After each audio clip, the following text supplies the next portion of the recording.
그럼 왜 일본은 밑도 끝도 없이 미워하느냐? 밉지. 그냥 미워. 나도 태어나면서부터 미워했어. 왜냐하면은 삼국시대부터 외적이 침략을 했어요. 그래갖고 우리나라 곡창지대, 전라도, 경상도, 심지어 충청도까지 곡창지대 쌀 다 훔쳐갔어. 오죽하면 광개토 대왕비에 신라가 하도 외적 때문에, 외구라고 그러죠. 외구 때문에 하도 그러니까 5만 명을 파견을 해줘요. 서로 싸우는 와중에도 외구는 못 봐줬던 거지. 그리고 고려시대 때도, 그래서 고려시대 유명한 최무선 장군이 화약 개발해갖고 외구 쫓아내는 얘기. 최영 장군, 이성계 다 외적 쫓아낸 사람들이야. 그리고 그렇게 뭐 300회, 400회 막 침략을 하다가 결국은 1592년에 임진왜란이라는 어마어마한 걸 일으켜갖고 온 나라를 다 휩쓸고 온 나라의 여자를 다 겁탈하고. 그러니까 강대국 중에 다른 나라 거를 안 뺏어가는 나라는 없어. 근데 유일하게 다른 나라 한 번도 침략한 적이 없는 나라가 대한민국에 우리끼리 여기까지 올라온 거야. 대단하지 않아요? 그래서 대단한 사람들이 모여 살아갖고 대한민국을 대한민국이라고 그러는 거야. 그러니까 여러분들은 그런 자부심을 가지고 있어야 돼요. 오늘도 황창현 신부님의 말씀을 통해 행복한 노후를 위한 해안을 얻어가시길 바랍니다. 황창현 신부님의 행복 특강 바로 시작하겠습니다. 우리가 중국을 알아야 돼요. 왜냐하면 우리는 중국하고 접경이 같이 있어요. 중국하고 접경이 같이 있기 때문에 중국에 대한 이해가 있어야 돼요. 한국 사람들은 밑도 끝도 없이 중국 사람들 싫어해요. 뭐 제주도에 와서 떠드는 것도 싫고 목욕탕에서 떠드는 것도 싫고 그냥 싫어. 일본 사람들은 밑도 끝도 없이 미워해. 이상하게 미워. 뭐 강제징용 얘기하고 위안부 얘기할 때 미워. 그런데 이게 좀 논리가 있이 미워하는 거랑 논리가 없이 미워하는 거는 이건 달라요. 밑도 끝도 없이 싫어하고 밑도 끝도 없이 미워하다 보면 당하게 돼 있어요. 그리고 이제까지 쭉 당했고, 중국은 그 삼국지, 유비, 조조, 손권 나올 때 그때 처음으로 중화 사상이 나와요. 중화 사상. 중국이 세계의 중심이다. 한나라가 세계 중심이다. 그리고 중화자는 문화가 융성하다. 우리 문화만 제대로 된 문화고 다른 문화는 문화가 아니다. 그래서 우리나라 사람들, 거란족 사람들, 여진족 사람들, 일본까지 뭐라고 그러냐면은 동이족이라고 그래. 동이족. 동이족은 뭐냐면 동쪽의 오랑캐야. 우리는 오랑캐야. 중국은 중화. 문화도 융성하고 세계 중심인 거야. 그러니까 우리 보러 오랑캐라고 그러니까 우리가 기분이 나쁘니까 싫어할 수밖에 없어요. 또 중국은 대륙을 통일하면 반드시 그 주변의 오랑캐들을 복속을 시켜요. 그러니까 수나라, 수양제, 당나라, 당태종 다 나라를 통일하고 제일 먼저 건드린 게 누구냐면 고구려를 건드린 거예요. 얼마나 힘들어. 결국은 신라하고 당나라하고 연합해갖고 결국은 삼국이 통일이 됐지만은 어떻게 됐어요? 고구려 평양 이하는 다 갖고 갔잖아요. 평양이는 다 갖고 왔어. 또 지금 무슨 동북 공정이라고 그래갖고 고구려 발해 역사는 자기네들 역사라 이거야. 자기네들 역사니까 고구려 발해를 갖고 갈 수 있다는 거야. 근데 여기 이면에는 북한에 매장된 그 천연 자원들이 엄청나게 많거든. 그러니까 이게 남한하고 북한하고 통일하면은 이게 다 누구 거야?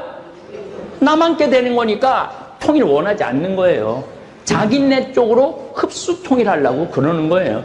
1대1로 많이 들어봤죠? 1대1로. 이 중국이 미국한테 길이 막혀 있어.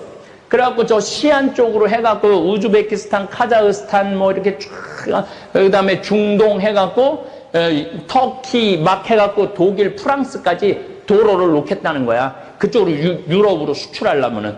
또 하나는 배로 뭐 상하이로부터 시작해갖고 홍콩, 그 다음에 말레이시아, 그 다음에 이 케냐, 인도, 케냐 쪽으로 해갖고 바다로 아프리카까지 자기네들이 먹겠다 이거야 지금.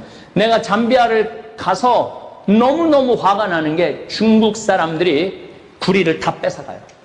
구리를 다 뺏어가요. 전부 중국 사람들이야. 이제 구리만 뺏어가는 게 아니고 뭐를 뺏어가느냐면 나무를 뺏어가. 잠비아 나무가 엄청나게 많거든요. 그러니까 잠비아 사람들이 그 모르는 사람들이 데모를 하고 있어.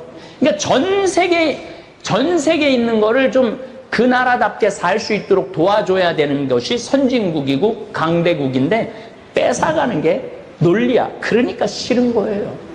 그러니까 싫은 거야. 여러분들 밑도 끝도 없이 싫은 게 아니고 이제 왜 싫은지 이해가 될 거야. 그 다음에 원나라는 뭐 몽고지만은 우리 고려 뺏어갖고 그 중국에 연관된 거죠. 얼마나 많은 여자들을 데려가고 우리나라 왕자들을 데려가고 마지막에 고려 왕들은 조선 말을 못했대잖아요. 원나라에 가갖고 거기 가고 어린 시절을 보내갖고 그 다음에 명나라는 또 우리 조공바치라고 그래갖고 아버지의 나라, 형님의 나라라고 조공을 계속 바쳤잖아요. 인삼이고 뭐고. 그래서 거기서 왕의 이름을 내려줘야지 우리가 왕 이름을 받았고. 마지막에는 청나라, 병자호란 1638년 병자호란이 일어났을 때는 우리나라 여자들 다 데리고 왔다고 보면 돼요. 우리나라 여자들. 거기 인구가 1억 5천만 되는 중국을 다스려야 되는데 마지막에 만주족은 150만 명밖에 안 됐거든. 그러니까 애 많이 낳아야 된다고 조선 여자들 다 데려갔어. 다 데려가고 조선 여자들 만약에 압록강으로 건너오는 거 붙잡으면 발 뒤꿈치를 도끼로 자르고 그랬단 말이야. 그러니까 우리가 중국 놈들은 싫어하는 거야. 중국 놈들은. 그리고 당장에 제주도에 땅 사놓고 텅텅 비워놓고 유령집처럼 만들어 놓고 와보지도 않고 내 건 줘두고 무슨 사드 보복이니. 그러니까 2000년 전에 우리나라한테 하는 짓이나 지금 우리한테 하는 짓이나 똑같아. 그러니까 누가 자존심을 가져야 되느냐면 우리가 자존심을 가져야 돼. 중국 사람들이 좋다고 그래도 팔지 말아야 돼. 근데 국민들이 그런 수준이 안 되는 거야. 땅값 4배, 5배 준다는데 우리 땅이다. 이건 내가 안 판다. 4배, 5배 줘도 니네들 빌리려면 빌려라. 5년, 전세로 빌려가라. 뭐 이런 거를 할 줄 알아야 되는데 그런 게 어딨어. 그럼 왜 일본은 밑도 끝도 없이 미워하느냐? 밉지. 그냥 미워. 나도 태어나면서부터 미워했어. 왜냐하면은 삼국시대부터 외적이 침략을 했어요. 그래갖고 우리나라 곡창지대, 전라도, 경상도, 심지어 충청도까지 곡창지대 쌀 다 훔쳐갔어.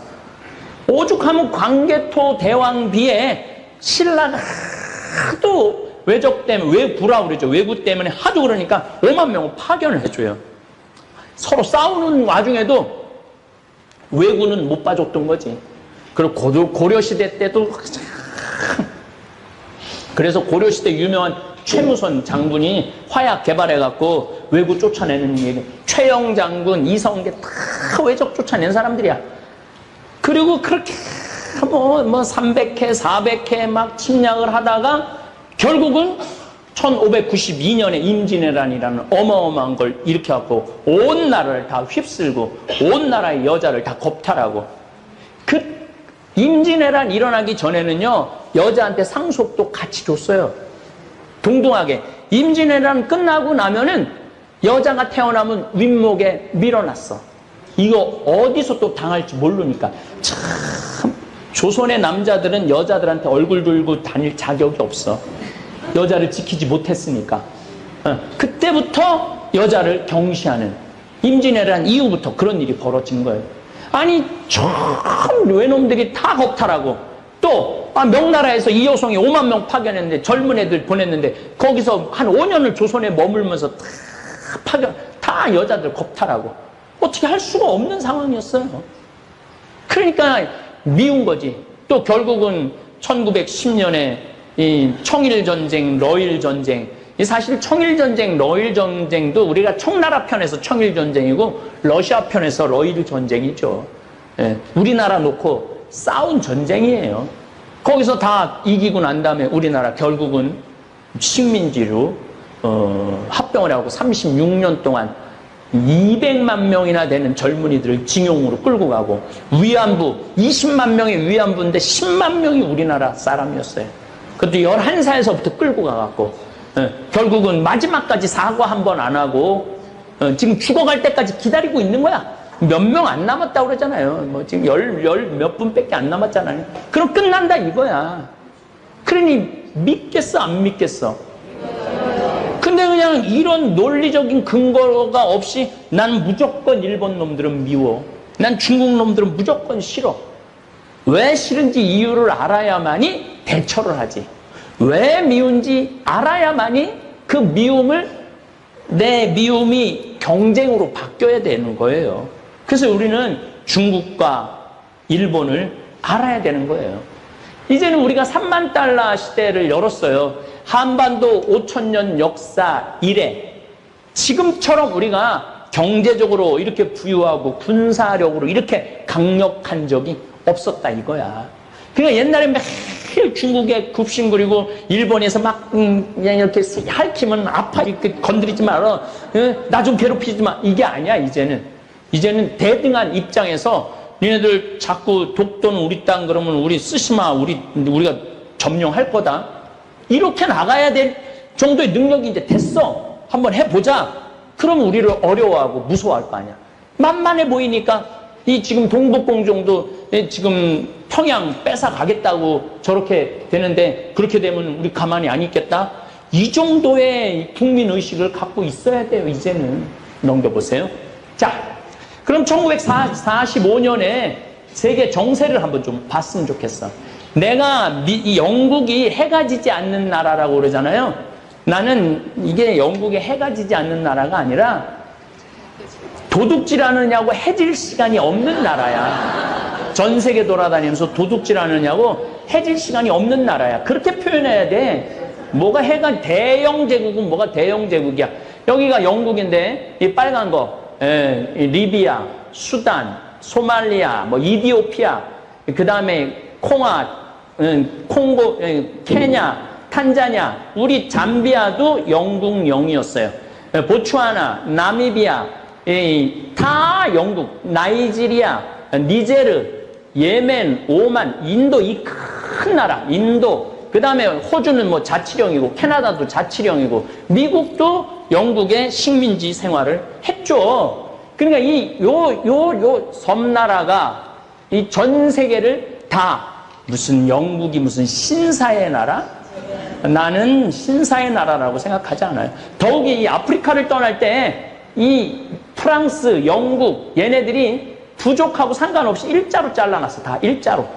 그러니까 이쪽 부족하고 이쪽 부족이 같은 부족인데 나라가 다른 거야. 나라가 다르니까 우리 합치게 해달라고 그러니까 싸우는 거야. 그러니까 이 아프리카 사람들이 나빠서 싸우는 게 아니에요. 수단도 남수단, 북수단이 있는데 남수단에는 석유가 많이 나와. 근데 남수단, 북수단을 딱 잘라놓은 거야. 그러니까 그렇게 싸우는 거야.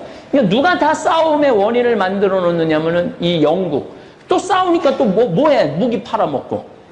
지금도 착취를 하고 있는 거죠. 프랑스, 알제리, 리비아, 그다음 모리타니, 뭐 세네갈, 뭐 차드 이 엄청난 땅들을 전부 다 식민지로 썼던 거예요. 저기 기아나, 마다가스카르, 뭐 유명한 마다가스카르도, 요 베트남도 프랑스가. 그래서 제가 말씀드리잖아요. 세계 10대 강대국 중에서 다른 나라 침략하지 않은 나라는 딱 한 나라밖에 없다고. 그게 누구냐면 대한민국이야.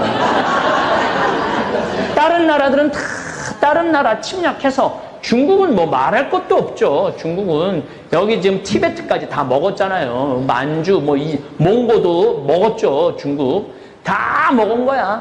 다 먹어갖고 지금은 이제 아프리카 1대1로 사업으로 아프리카 거 다 뺏어가잖아요. 그러니까 강대국 중에 다른 나라 거를 안 뺏어가는 나라는 없어. 근데 유일하게 다른 나라 한 번도 침략한 적이 없는 나라가 대한민국에 우리끼리 여기까지 올라온 거야. 대단하지 않아요? 그래서 대단한 사람들이 모여 살아갖고 대한민국을 대한민국이라고 그러는 거야. 그러니까 여러분들은 그런 자부심을 가지고 있어야 돼요. 나는 외국 사람들 만날 때 그렇게 얘기해요. 난 잠비아 대통령 만날 때도 얘기했어요. 우리나라는 외국을 한 번도 침략한 적이 없는 나라다. 우리나라는 우리나라 스스로 일어난 나라다. 근데 잠비아도 다른 나라를 침략한 적이 없고 영국 지배를 받은 나라예요. 그래서 나는 잠비아에 대한 애정이 많다. 이 잠비아 국민들 전쟁 싫어하고 다른 나라 침략하지 않고 부족끼리도 싸우지 않고, 난 그래서 이 잠비아를 특별히 애정을 가지고 이 잠비아가 잘 되는 게 아프리카의 표본이 될 거라고 나는 생각을 한다. 그래서 정말 지금 잠비아하고 서로 마음을 맞춰서 정말 아름다운 프로젝트를 하고 있는 거죠. 프랑스, 포르투갈은 이 브라질, 아르헨티나, 남미를 포르투갈하고 스페인이 다 나눠 가졌죠. 예, 스페인이 브라질을 가지고 있었죠. 포르투갈이 브라질을 갖고 있고 스페인이 나머지 땅을 다 가지고 있었죠. 예, 여기 다 포르투갈, 스페인에서 한 500년 동안 뺏어간 거예요. 500년 동안. 얼마나 금하고 은을 많이 실었으면 배가 가라앉았어. 가다가 가라앉았어요. 실어갖고 가다가 가라앉은 거예요. 여기서 실어갖고 여기가 스페인이거든요. 여기가 포르투갈이고, 가다가 가라앉은 거, 그 가라앉은 배들을 요즘 찾아내잖아. 그러니까 얼마나 많이 뺏어가는 거예요. 이거는 복음하고 전혀 맞지 않는 거죠. 호주는 아직도 영국 자치령이야. 호주, 캐나다는 아직 영국 자치령이야. 이제 여기가 이제 1945년에 이제 해방이 돼갖고 우리나라도 이제 자치령으로 지금 돼 있는데, 넘겨보세요. 내가 말하고 싶은 건 2차 세계대전 당시 일본이 점령한 국가를 얘기를 하는 거예요. 일본은 굉장히 큰 나라예요. 우리나라보다 4배 커요. 여기가 사할린이야. 사할린 우리 동포들 요즘 다시 돌아오죠? 예. 일본이 점령을 했을 때 여기에 비행장 세우고 여기 길 닦고 자원 캐내는데 다 누구를 동원했느냐면 우리나라 사람들을 다 이쪽으로 징용해가지고 이 추운데 7만 명이나 끌고 가갖고 이 얼음의 땅을 한 거야. 이 사할린은 이제 러시아 땅이 됐어요. 전쟁 끝나고 다시 돌려줬어요. 그래도 일본 사람들이 이 사할린을 먹은 거야. 소련 땅을. 만주 1938년에 만주하고 이 중국하고 전쟁해갖고 만주 뺏었지. 내몽고 뺏었지. 여기 산둥 반도 뺏었지. 타이완 뺏었지. 필리핀 점령했지. 마카오, 베트남, 이 프랑스로부터 베트남도 뺏었지. 미얀마. 이 마지막에 1945년도에는 이 베트남에 쌀 많잖아요. 전쟁한다고 여기 쌀 다 뺏어가갖고 200만 명의 베트남 사람들이 굶어 죽어요. 그러니까 아시아에서 얼마나 이 일본이 깡패짓을 많이 했는지 몰라요. 말레이시아, 그 다음 인도네시아, 필리핀, 하다못해 파푸아 뉴기니. 제가 내 친구 김순겸 신부가 파푸아 뉴기니 선교사로 갔을 때 거기 내가 한창 그때 스킨스쿠버 했을 때예요. 스킨스쿠버하고 배 이제 바다 한가운데 딱 들어갔는데 내가 놀란 게요. 1942년, 43년도에 일본 비행기야. 비행기가 미국 비행기하고 전투해하고 추락한 거야. 추락했는데 일본 일장기가 있더라고. 그 비행기 안에. 그런데 그 좌석에 가보는데 기관총도 그대로 있어. 기관총이 녹이 하나도 안 났어. 60년이 됐는데. 그럼 내가 거기 앉아서 그 기관총대를 잡고 총신을 잡고 이런 생각이 들더라고요.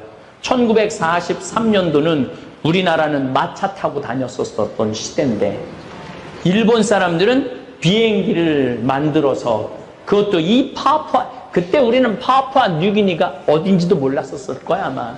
이 파푸아 뉴기니까지 와서 이 기관총을 쏘고 전 세계를 돌아다니면서 전쟁을 한 일본에 대해서 다시 생각하게 되더라고요. 그런데 이렇게 많은 나라들을 점령한 일본이 1920년대 우리는 뭐 남북 합쳐서 뭐 2천만이라고 그러는데 1920년대 일본의 인구가 얼마인 줄 알아요? 9,700만 명. 1억 명이 다 됐었어. 1억 명이. 여러분들 9,701억 명이야. 1억 명. 1920년도에 1억 명. 우리 2천만 명일 때 그때 항공모함 만들어갖고 진주만 하와이까지 가갖고 미국 항공모함 파괴한다고 수백 대 비행기 대갖고 날아간 나라야. 근데 우리는 참 이상한 게 있어. 개뿔 있는 것도 없으면서 그러니까 이게 우리의 시야를 흐리게 하는 거예요. 중국 사람들은 결코 만만하게 볼 사람들 아니에요. 언제든지 우리나라를 속국으로 만들 나라예요. 아니 사드 딱 하니까 롯데 멀쩡하게 장사하는 롯데 쇼핑 막는 거 봐. 한영이라고 한국의 한류 가수들 입국 안 시키잖아요. 전부 다 취소시키고. 그러니까 이게 무슨 논리적으로 이 나라가 윤리적으로 정의적으로 되는 나라가 아니야. 우리가 중국하고도 맞설 수 있는 유일한 길은 힘밖에 없어요. 윤리가 가능한 나라가 아니야. 합의가 되는 나라가 아니에요. 또 일본도 똑같죠. 일본은 1905년에 독도는 자기네 땅 그러면서 우리나라를 합법적으로 먹은 거예요. 1905년에. 그런데 올해부터 일본은 모든 교과서 안에 초등학교, 중고등학교 애들 안에 독도는 일본 땅인데 한국이 강제 점령하고 있다. 이렇게 지금 배우고 있거든요. 이렇게 배우고 있으니까 얘네들이 자라면서 마음 안에 분노가 생겨. 저 독도 우리 땅인데 저 안에 천연가스가 그렇게 많다는데 저거를 저 강제 점령하고 저 언젠가 뺏어와야 되겠다. 언젠가 전쟁해야 되겠다. 이 마음을 심어주는 거야. 그러니까 우리가 독도는 그 땅이라고 교육시키고 있는 거를 저대로 놔두면 안 되는 거예요. 그래서 역사를 우리가 교육을 해야 되는 거예요. 역사를 알아야 되고 지리를 알아야 돼. 세상이 어떻게 돌아가고 있는지는 알아야 될 거 아니야. 지금 내 자식 지금 뭐 취직하고 뭐 집에서 컴퓨터 게임하고 이게 문제가 아니야. 여러분들이 이런 역사의식을 알아야지 애들한테 말을 해줄 거 아니야. 넘겨보세요. 자, 이거 아주 중요한 그림이에요. 자, 러시아는 전 세계에서 나라가 제일 큰 나라예요. 17억 제곱킬로미터야. 그럼 우리나라 170배 정도 큰 나라예요. 우리나라 170배 정도. 그 다음에 인구는 1억이야. GDP는 1억 5천. 우리보다 작아. 우리는 GDP가 1억 6천억 달러야. 일본은 40만 제곱킬로미터야. 우리나라는 10만 제곱킬로미터고. 일본이 우리나라보다 4배가 땅이 커요. 근데 경제도 정확하게 경제는 한 3.5배 정도 커. 옛날에는 6배 컸는데 우리가 따라잡은 거예요, 지금. 이건 1990년에서 2010년까지 성장 없는 20년 세월 때 우리가 따라잡은 거예요. 요 얘기는 내가 다음에 또 말씀을 드릴 거. 왜 성장 없는 20년을 맞이했느냐? 이거는 누가 밟았느냐? 미국이 밟은 거야. 미국을 거의 따라갔거든요. 1986년경에 미국을 따라갔고 이제 우리가 이제 드디어 미국을 앞지르겠다. 그러니까 미국이 이것들 봐라. 우리를 앞질러. 그때부터 미국이 양털깎기라는 걸 해요. 그래갖고 싹 자본 다 빼가. 그럼 막 돈이 막 넘쳤는데 다 빼가니까 저기 도쿄의 빌딩 같은 경우는 막 땅값이 막 100억 하던 땅이 한 600억 해갖고 그냥 도쿄만 팔아도 미국 전부 다 산다고 정신 나간 일본 사람들이지. 예, 근데 싹 다 빼가니까 땅값이 6분의 1로 반토막이 나요. 그래갖고 막 그때 1991년도에 여러분들 텔레비전 보면 막 은행 총수들이 막 은행 꼭대기층에서 뛰어내리고 막 자살하고 막 그랬던 게 바로 그때예요. 예. 그때 우리가 20년 동안 일본을 엄청 따라잡은 거야. 그래 이렇게 따라잡으니까 일본이 우리를 또 미워해. 일본도 우리 엄청 미워해요. 우리도 일본 엄청 미워하지만은, 근데 일본하고 우리는 친구가 될 수가 없다. 그래도 나도 일본 사람하고 친한 사람들 많아요. 왜냐면 일본 사람을 개인적으로는요, 예의 바르고 정성껏 있고, 그 속은 어떤지 모르지만은, 하여튼, 그래요. 그리고 근데 이제 신부님이라고 그래요. 신부님 또 오시라고. 언제든지, 방 비워낼 테니까 오시라고. 그래. 그렇게 개인적으로는 참 다정하고 정성스러워. 근데 이 일본이라는 나라는 이게 합쳐놓으면은, 이 지도층으로 올라가면은, 이 문제가 생겨요. 천황, 쇼군, 다이모, 사무라이. 이거는 이제 다음 시간에 공부를 할 건데, 얘네들 쪽으로 올라가면은 이 일반 국민들 생각하고는 완전히 다른 생각을 갖고 있어요. 그래서 일본은 이 국민들을 우민화하는 데는 천재야, 천재. 근데 대한민국처럼 국민들이 똑똑한 나라는 없어. 그냥 말해보면 다 문재인보다 똑똑하고 박근혜보다 다 똑똑해. 말해보면은. 그거 참 신기해져. 네. 토끼가 하루는 약국에 딱 들러가고, 아저씨, 당근 있어요? 딱 그랬어요. 그때 약사가 토끼가 약국에서 당근을 찾으니까 기분이 나쁘단 말이에요. 약국엔 당근 없다. 딱 그랬어요. 알았어요. 그리고 갔어요. 다음날 또 토끼가 또 왔어요. 아저씨, 당근 있어요? 이놈 새끼 약국에 당근 없다는데 왜 자꾸 찾아오느냐고. 알았어요. 그리고 또 갔어요. 다음날 토끼가 또 왔어요. 아저씨, 당근 있어요? 너 한 번만 더 약국에 와서 당근 찾으면 가위로 잘라버린다. 네 귀. 딱 그랬어요. 알았어요. 그리고 갔어요. 다음날 토끼가 또 왔어요. 아저씨, 가위 있어요? 그러니까 약국에 무슨 가위가 있느냐? 그러니까 이 토끼 하는 말이, 아저씨, 그럼 당근 있어요? 그러더래요.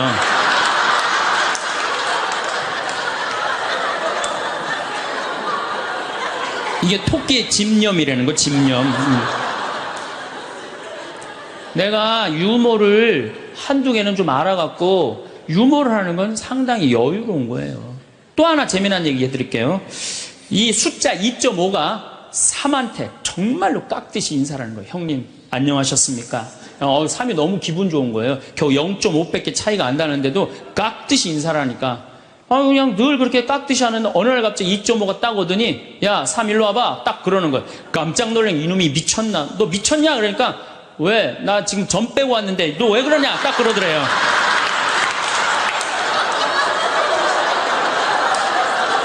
재밌어요?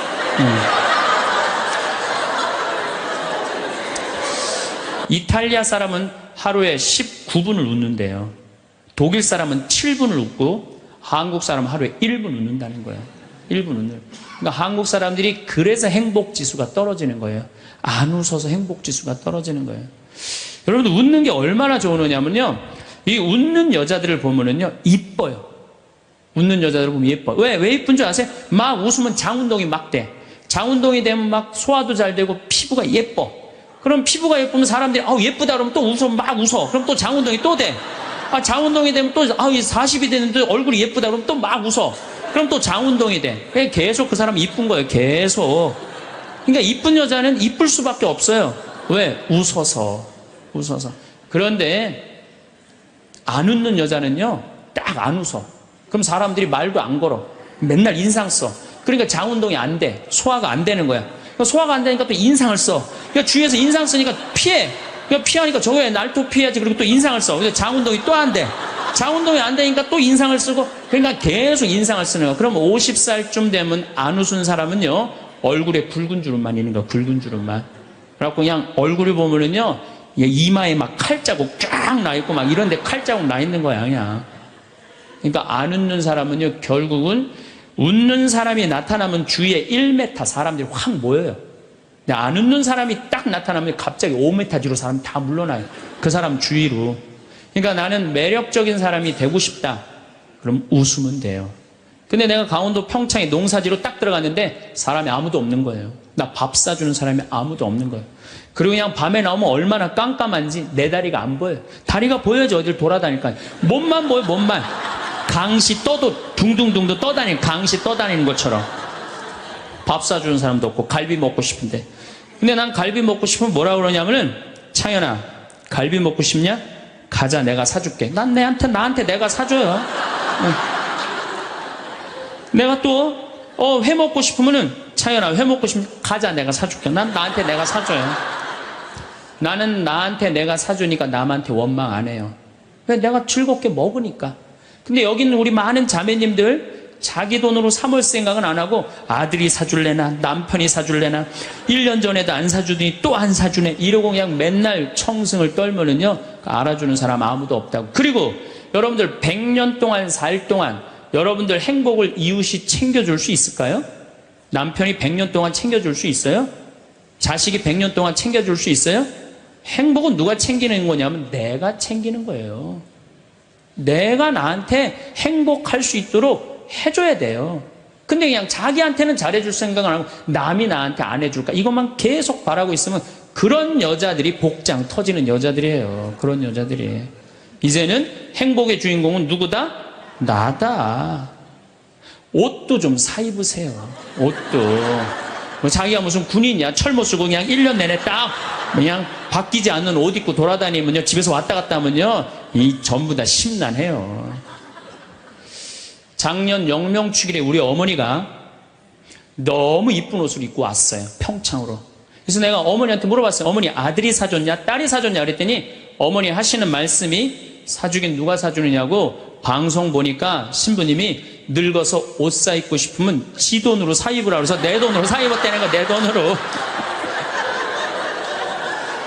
근데 이 노인네가 150만 원짜리 사 입고 온 거예요. 근데 내가 잘했다고 그랬어요. 왜? 우리 어머니 아버지 자식 내 뒤도 안 돌아보고 키웠어요.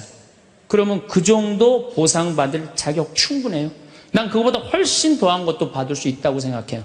자식 위해서 재산 물려준다고 한 푼도 안 쓰고 거지같이 살기를 원하지 않아요. 그런 자식은 없을 거예요. 여러분들도 다 누구 위해서? 여러분 위해서 쓰세요. 그리고 대신 건강하게 사세요. 여행도 다니세요. 여러분들 참 우리나라 행복한 나라예요. 우리나라처럼 살기 좋은 나라가 없어요. 우리가 6.25 전쟁 끝났을 때 우리나라가 어느 정도로 살았느냐면 세계 가난하기로 세계 6위였어요. IT 아시죠? 지난해 지진이 일어났던 IT하고 똑같았어요. 근데 지금 50년이 지난 지금 IT는 어떻게 삽니까? 정말로 거적대기 속에서 살아요. 그런데 50년이 지난 우리나라는 지금 어떻습니까? 세계 경제 규모 13위, 소비지수 7위, 이탈리아보다도 더 잘 써요. 그리고 올해 1조 달러 경제 규모 1조 달러. 우리 어렸을 때는요 100억 달러 수출 맨날 그러고 자랐어요. 그거 배우고 자랐어요. 그런데 1000억 달러도 아니고 1조 달러. 대단한 거예요. 정말로 대단한 거예요. 전 세계에 이런 나라가 한 나라도 없는 거예요. 원조 받는 나라에서 원조 해주는 나라. 그래서 제가 이 대단한 사람들이 모여 살아갖고 우리나라 이름이 대한민국이라고 그런 거예요. 대한민국이라고. 여러분들 제가 얼마 전에 서안이라는 데를 다녀왔어요. 진시황 묘 있는데. 근데 그 진시황을 끌던 마차가요. 말이 4마리야. 4마리. 그 대단한 진시황을 끌고 가는 마차가 말이 4마리예요. 여기 정조 임금이 아버지 육릉에 갈 때 여기서 말 몇 마리 끌고 왔는지 알아요? 전체 행렬이 120마리도 채 안 됐어요. 근데 여러분들이 지금 2000cc 차를 타고 지금 여기 성당에 오셨다면 여러분은 말 몇 마리를 끌고 온 거냐면 150마리를 끌고 온 거예요. 말 150마리를 끌고 온 거예요. 우리가 얼마나 많은 걸 지금 누리고 살고 있는데 그걸 몰라요. 옛날에 왕은요 여름에 얼음 좀 먹고 싶으면은 동빙고 서빙고 막 뛰어가서 그냥 막 얼음 갖다 바쳤어요. 근데 우리는 집집마다 냉장고에서 열면 얼음 다 있어요. 동빙고 서빙고 다 있어요. 옛날에 진시황보다 옛날에 정조임금보다 우리가 훨씬 더 잘 사는 거예요. 그런데도 지금 감사하지 못하고 있다. 이건 정신적인 병이 들어있는 거예요. 짧은 시간 내에 남들은 100년 역사가 넘는데 우리는 겨우 30년, 40년 됐는데도요. 세계 4위 시장이에요. 4위 시장. 대단한 거예요. 텔레비전 잘 만들어요? 못 만들어요? 잘 만들어요. 2009년 기준으로 미국 LED 텔레비전 시장 90%가 한국 텔레비예요. 유럽에서는 뭐 내가 2004년인가 5년 갔을 때 이미 우리나라 LG가 거기 1위. 참 잘 만들어요. 파나소닉이라는 일본 텔레비전 회사가요. 한 달 전에 손들었어요. 텔레비 사업을 포기했어요. 뭐라고 포기했느냐면 우리는 삼성, LG, 텔레비 따라갈 수가 없다. 그래서 우린 텔레비 사업을 포기한다. 차 잘 만들죠. 텔레비전 잘 만들죠. 배 잘 만들죠. 휴대폰 잘 만들죠. 반도체 잘 만들지. 우리가 땅이 넓어요. 그렇다고 자원이 많아요. 정말 국민들 똑똑한 거 하나로, 성실한 거 하나로 이렇게까지 올라왔으면 행복해야죠. 근데 왜 OECD 30개 국가 중에 행복 등수가 25등이냔 말이에요. 욕심이 너무 많아서 그래요. 여러분들 지금 누리고 있는 것에 대해서 감사하지 못해서 그래요. 욕심 많은 사람은 기쁘게도 못 살고 감사도 못해요. 여러분들 마음 안에 지금 욕심을 조금만 버리면요 정말로 행복하게 살 수 있어요. 그 다음에 여러분들 한류 많이 들어봤죠? 깜짝 놀랄 일이에요. 내가 일본에 가서 드라마를 보면요 정말로 재미없어요. 정말로 재미없어요. 근데 우리나라 드라마 보면요 정말 재밌어요. 어쩜 그렇게 잘 만들어 드라마를. 저기 대장금을 내가 케냐 나이로비에 갔는데 거기서 나오더라고요. 중동에서 나오는 거 말할 것도 없고, 중동에서 대장금 할 때는 시청률이 90%라 아예 가게를 열 수가 없대. 사람이 돌아다니지 가게를 열지. 그러니까 사람이 없으니까 가게 사람들도 일찍 들어와서 다 보는 거예요. 그러니까 전 국민이 다 본다는 거예요. 참 대단하지 않아요? 그래서 대한민국이라는 거예요. 문화는요 선진국이 끌고 가는 거예요. 그렇다면 이미 우리나라는 문화 선진국이 된 거예요. 그런데 왜 자살률이 세계 1위야? 15,430명이 2009년에 죽었어요. 1시간에 2명씩 뛰어내려서 죽는 거예요. 이게 국민들이요 돈도 많이 생겼고 문화도 높은데요 정신적인 수준이 행복감, 만족감이 떨어지는 거예요. 이제 만족하고 살아야 되거든요. 근데 우리는 아직도 무슨 병이 들어있어? 1등병이 들어있는 거야. 아직도 1등병이 들어있는 거야. 아니 나는 전교 1등은 들어봐도 전국 1등 하라고 아들 때린 건 난 그게 이해가 안 가는 거예요. 전교 1등이라는 것도 꿈도 못 꾸는데 전국 1등을 안 한다고 아들을 야구방망이로 때리고 골프채로 때리고, 이게 우리의 불행이에요. 여러분들 1등 한다고 행복해요? 출세한다고 행복해요? 여러분들 요즘 텔레비전 보면요 다 감옥 가는 사람들이요 출세하고 돈 많고 1등 하는 사람 다 감옥 가요. 그렇지 않아요? 여러분들은 감옥 가고 싶어도 보내주지도 않아요. 여러분 감옥 가고 싶어 보내주지도 않아. 출세한 사람들이 고통을 겪는 거예요. 제일 행복한 사람은요 1 더하기 1은 2다.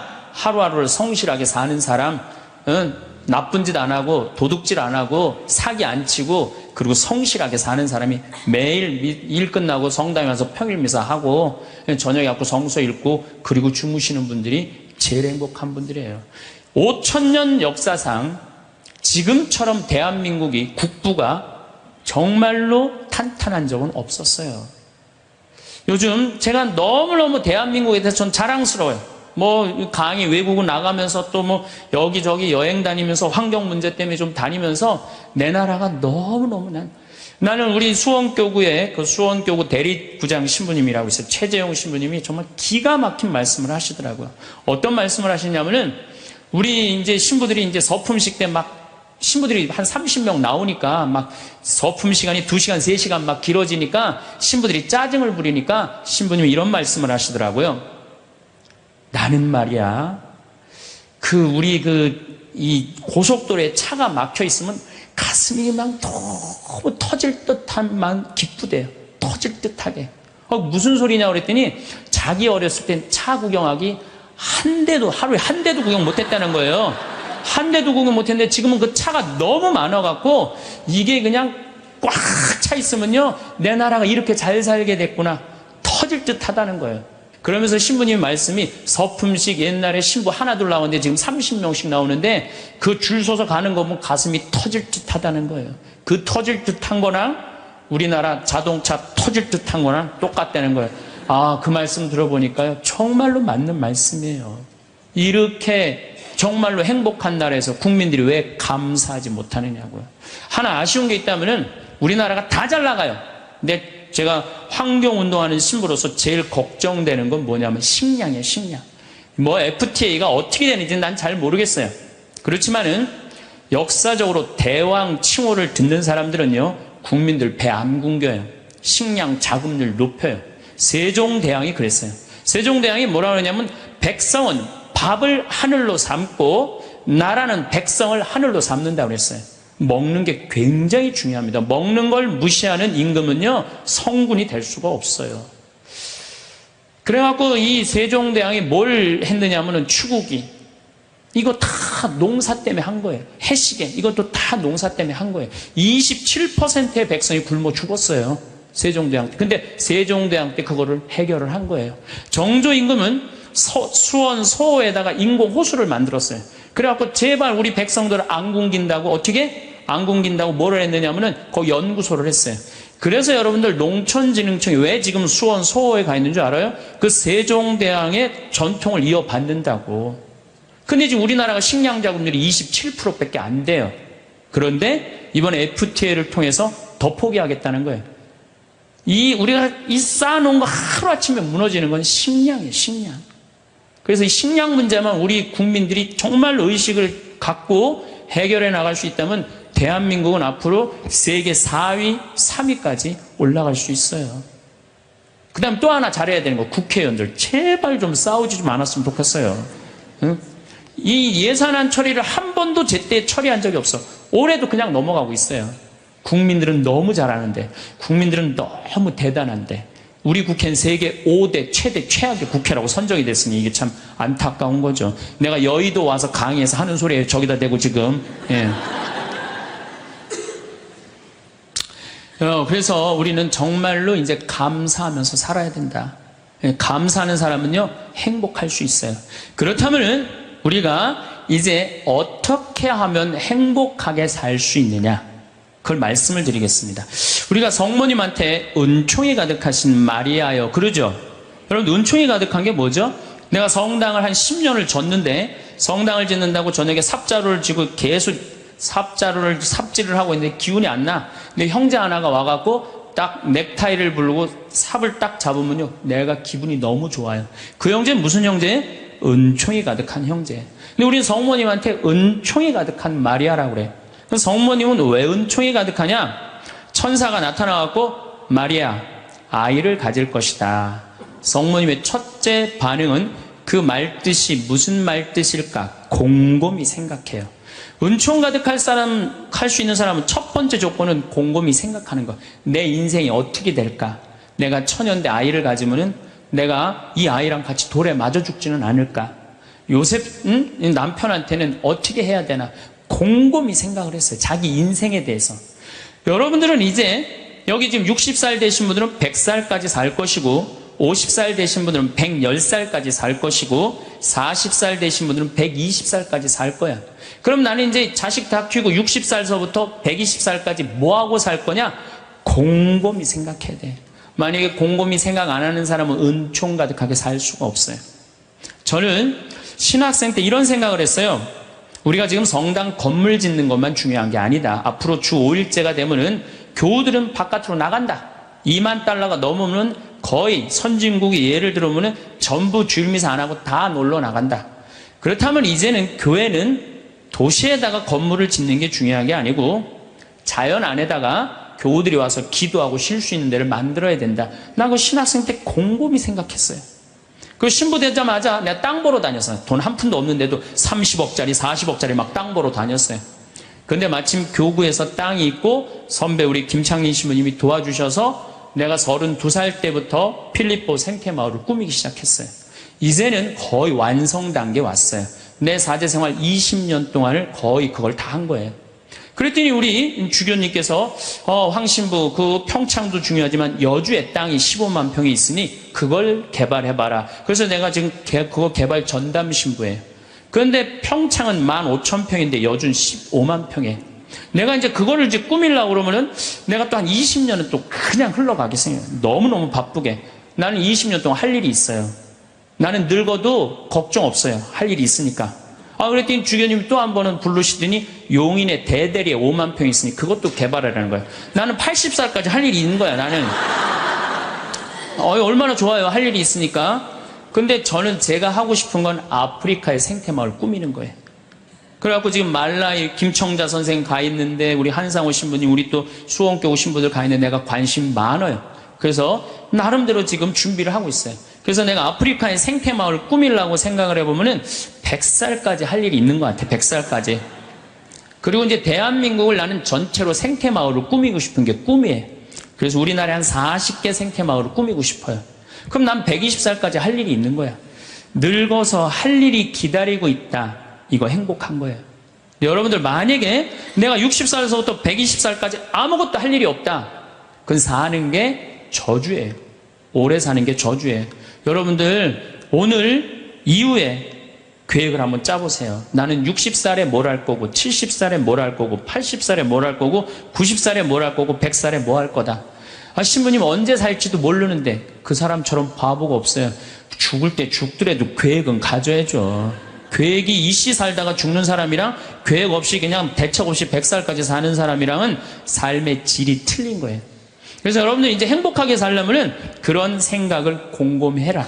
두 번째, 내가 행복하려면 뭐 해야 되냐면 운동해야 돼. 아프면 안 돼요. 100살까지 살면서요, 이제는 죽지도 못해요. 죽을 만하면 살려갖고 오고 죽을 만하면 살려갖고 와서 죽지도 못해요. 이제 의술이 좋아갖고 죽지도 못해요. 그럼 귀양 앞으로 50년 살 거 어떻게 사는 게 좋을까요? 건강하게 사는 게 좋은 거죠. 그래서 여기 지금 대충 연령층을 보니까 50, 60대들이 많으세요. 여러분들 대개 50, 60년 더 살아요. 그러면 여러분들 수영장 다니셔야 돼요. 수영장 가갖고 뭐 자유형 버터플라이 이런 거 하라는 거 아니에요. 수영장 걸어왔다 10분 왔다 갔다만 하면요, 산에 2시간 올라갔다 온 효과가 난대요. 허벅지에 근육이 안 풀리면은요, 죽을 때까지 누워서 뒤 가릴 수 있다는 거예요. 그런데 운동 안 하고 가만히 있는 할머니들 70살, 80살 되면요, 움직이지 못해요. 그럼 아들이 막 들었다가 화장실 갖다 놓고 씻고 그게 사는 거예요? 그렇게 100년까지 사는 거는 사는 게 아니죠. 그리고 여러분들 이제 한 70, 80대 갖고 이제 똥 좀 싸기 시작하면요, 여러분들 어디 위에 누워서 자느냐, 비닐 위에 누워서 자요. 이불을 맨날 빨 수 없잖아요. 그러니까 두꺼운 비닐로 깐다고요. 그럼 거기서 이제 똥 싸면 이제 그거 딱 꺼내고 거기 또 뉘우고 똥 싸면 또 뉘우고 그러는 거예요. 그렇게 살기 싫으면 어떻게 해야 돼요? 운동해야 돼. 수영장 다니. 무슨 돈으로? 집 잡혀서. 여러분들, 자식들한테 재산을 물려준다고 자식을 사랑하는 길이 아니에요. 늙어서 자식 나 신경 안 쓰고 자기네들 나름대로 잘 살게 도와주는 게 어떻게 하는 거예요? 자식 도와주는 거예요. 그러니까 지금 누구한테 잘해주는 게, 나한테 잘해주는 게 누구 도와주는 거야? 자식 도와주는 거예요. 그래서 여러분들 이제 자신을 위해서 사세요. 옛날에 40살, 50살까지 살 때는요, 자식 위해서 살아도 돼요. 왜? 내가 그냥 대충 살다가 적당히 알아서 죽어주니까. 한 부모가 46, 47에 죽어주면은요, 병이 들어도요, 별로 자식들 힘들이지도 않아요. 근데 70살에서부터 누워서 100살까지 누워있으면은요, 자식 미치는 거예요. 그러니까 누구한테 오늘 이후부터 잘해줘라? 본인한테 잘해줘라. 그 다음, 이제 100살까지 사는 세상에는 친구가 중요해요. 친구가. 1살서부터 50살까지 살 때는 자식, 남편, 아내, 이게 전부예요. 근데 50살서부터 100살까지는요, 자식은 떠나고 누구하고만 살아? 아내하고만 살아요. 남편하고만 살아요. 그 아내, 남편 이러고 둘이서 50년 동안 쳐다보고 있으면은요, 미쳐요. 친구는 이제 나이를 따지면 안 돼요. 친구. 난 제일 친한 친구가 86살이에요. 86살. 그럼 말씀드렸잖아요. 우리 생태마을 꾸며준 신부님. 얼마나 나한테는 소중한 친구예요. 그래서 나는 그분 지금 우리 생태마을에 내가 집 져놓고 같이 모시고 살아요. 제가 일주일에 최소한 2-3번은 같이 식사를 해요. 얼마나 좋아요. 86살 되셔갖고 나하고 같이 밥 먹고. 난 또 72살 먹은 친구도 있어요. 여자친구. 친구는 나이가 많을수록 좋아요. 나이가 많으면 돈이 많아요. 돈이. 그래서 여러분들, 나이 많은 친구 많이 사귀세요. 또 나는 또 7살짜리 여자친구도 있어요. 우리 생태마을에 부활절 때, 성탄 때마다 꼭 와요. 너무 예뻐요. 미사참여하면 천사예요. 천사. 하늘에서 내려준 천사. 그래서 작년에는 너무 예뻐서 내가 30만 원짜리 드레스를 강의 나올 때 사서 입혔어요. 너무 예쁘더라고요. 나이를 먹으면요, 입은 다물고요, 주머니는 열으라고 그랬어요. 나도 이제 주머니를 열 나이가 된 거예요. 예. 친구를 사귀는데 돈을 아끼지 마세요.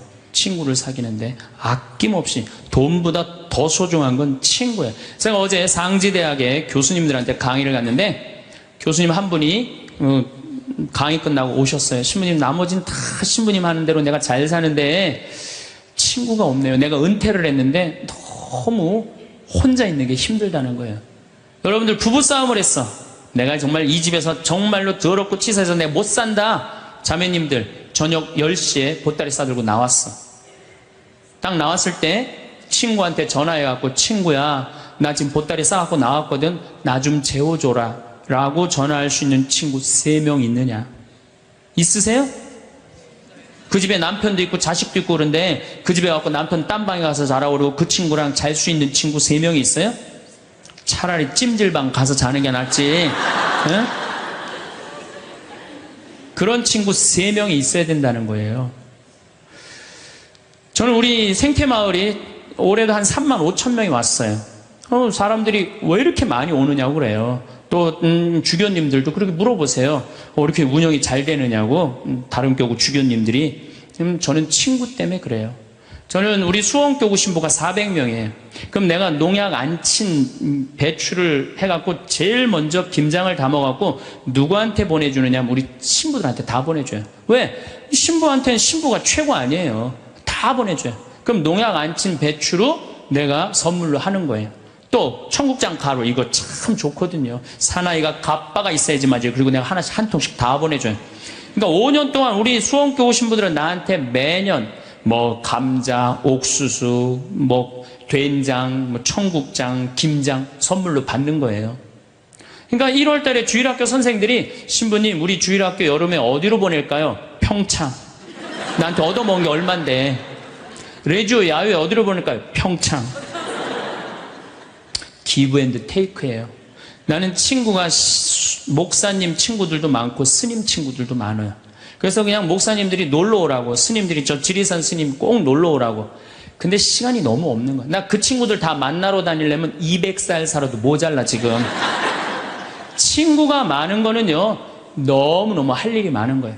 친구들하고는 어울려 지내는 게 얼마나 즐거워요. 그렇죠? 여러분들, 지금부터라도 친구를 사귀세요. 친구는 3가지를 따지면 안 돼요. 나이, 지위, 재산.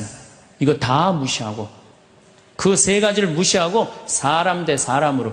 그래서 여러분들, 멘토가 필요한 거. 멘토가 나의 삶에 정신적으로 나를 이끌어 줄 수 있는 멘토가 꼭 필요한 거예요. 난 아무도 없다. 그런 사람들이 자살하고 그런 사람들이 험악한 일을 딱 당하는 거죠.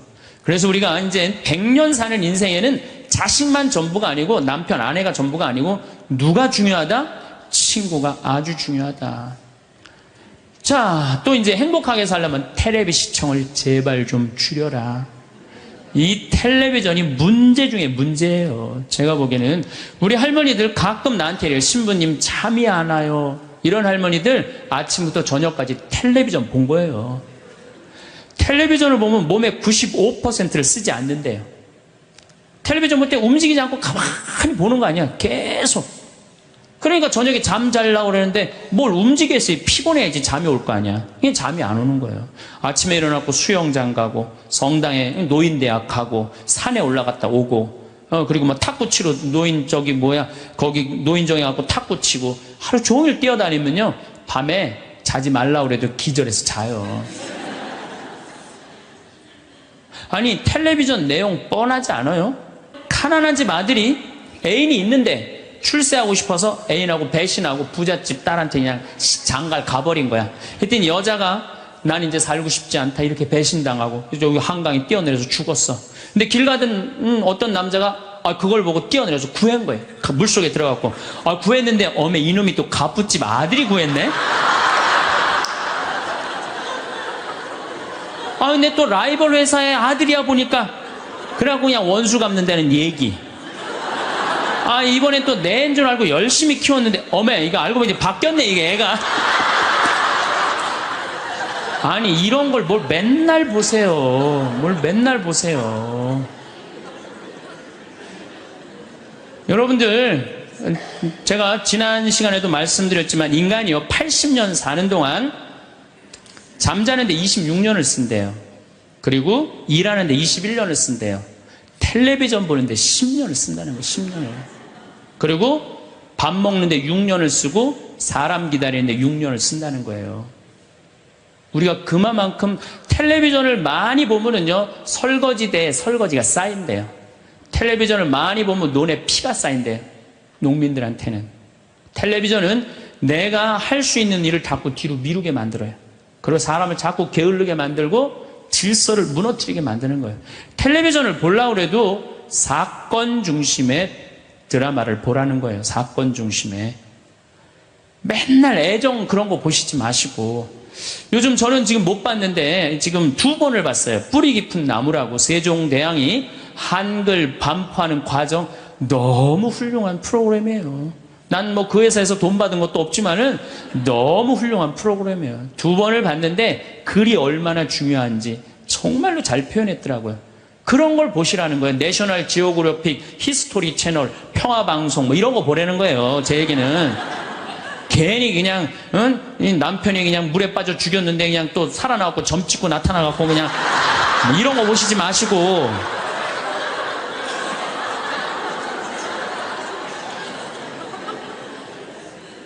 그래서 우리가 텔레비전이 굉장히 유익한 거예요. 근데 그걸 활용할 줄 몰라요.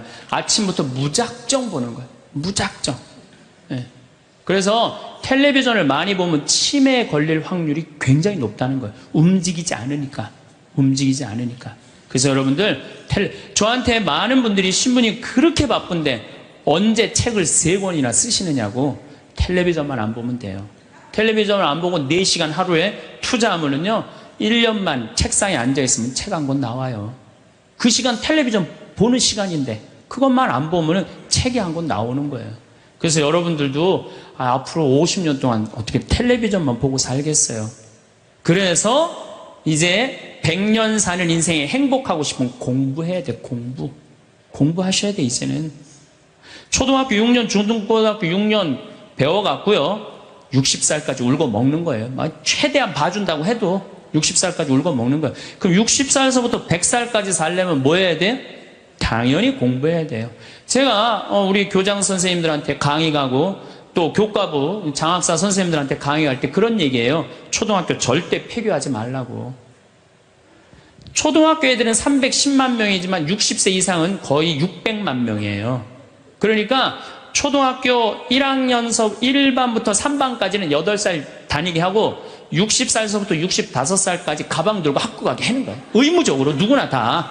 그래갖고 4반부터 6반까지는 60살 2학년 9살부터 1반부터 3반은 2학년 61는 4반부터 6반까지는 61 그래갖고 가방 들고 학교 가게 하는 거야. 그리고 1반 애들 3반 애들 4반 애들 애들이라니 1반 아이들 4반 늙은 아이들 학교 다니는 아이들 자매 결혼 시켜주는 거예요. 학교 갈 때 데리고 가고 수업 끝나면 집에 갖다 주고. 폭력이 어디 있어요? 폭력이. 그런 거 없어요.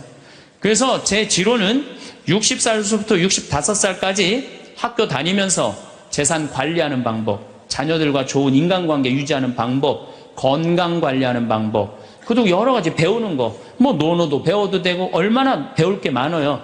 그 학교 졸업한 학생에 한해서 100살까지 살 자격증을 줘라. 산다고 사는 게 아니다. 그러니까 여러분들 이제 100년을 행복하게 살려면 어떻게 하셔야 돼요? 공부하셔야 돼. 내 사는 맛, 사는 멋. 저런 거 꼭 사서 읽어보라는 거예요. 꼭 책을 많이 사서 읽어보라는 거예요. 자, 그러고 난 다음에 행복하려면 어떻게 해야 되느냐? 웃어라. 웃으면 여러분들 행복해요. 마를린 먼로가 뭐라고 그러냐면은 유머가 없는 남자를 상대하는 거는 날감자를 먹는 거와 같다 그래요. 그러니까 여러분들 만약에 남편이 30년 동안 생전 웃긴 소리 한 번도 안 했어.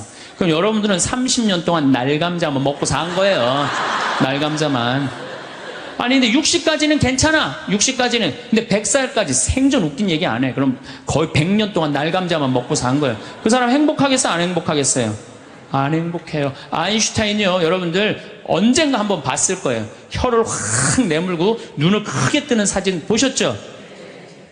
아인슈타인이 뭐라 그래요? 나의 천재성은 어디에서부터 시작된다? 유머에서부터 시작된다. 유머에서부터. 여러분들, 사람은 520개의 근육이 있는데 마라톤을 할 땐 15개가 움직이는데 웃을 땐 230개가 움직인대요. 그러니까 그렇게 좋은 거예요. 여러분들 웃을 때요, 웃는 여자들, 웃는 남자들은 목 디스크도 안 걸려요. 왜 안 걸리는 줄 아세요? 웃으면서 계속 이러는데 목 디스크가 걸리겠어요? 어떤 사람들이 목 디스크 그냥 이러고 인상 속에 있는 사람, 이런 사람이 목 디스크 걸리는 거예요. 네. 웃는 게 정말로 중요한 거예요. 그래서 좀 유머를 좀 해라. 내가 전 시간에 유머 그거 하나 했죠. 예, 재미난 거 하나 했죠. 기억 안 나세요? 지금 또 재미난 유머 하나 할게요. 2개 할게요. 2개. 이 토끼의 집념이라는 유머예요. 이제까지는 강의고 지금은 유머예요. 토끼가 하루는 약국에 딱 들러갖고 아저씨 당근 있어요? 딱 그랬어요.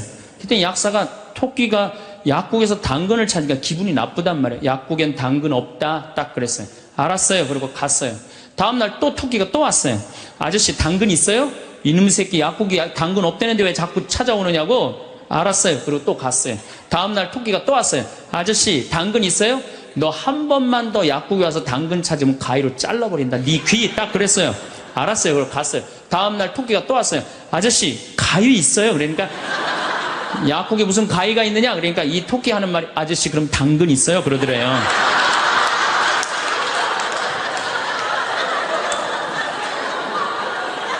이게 토끼의 집념이라는 거. 집념. 내가 유머를 한두 개는 좀 알아갖고 유머를 하는 건 상당히 여유로운 거예요. 또 하나 재미난 얘기 해드릴게요. 이 숫자 2.5가 3한테 정말로 깍듯이 인사를 하는 거예요. 형님 안녕하셨습니까? 3이 너무 기분 좋은 거예요. 겨우 0.5밖에 차이가 안 나는데도 깍듯이 인사를 하니까 그냥 늘 그렇게 깍듯이 하는데 어느 날 갑자기 2.5가 딱 오더니 야 3 일로 와봐. 딱 그러는 거예요. 깜짝 놀란 이놈이 미쳤나? 너 미쳤냐? 그러니까 왜? 나 지금 점 빼고 왔는데 너 왜 그러냐? 딱 그러더래요.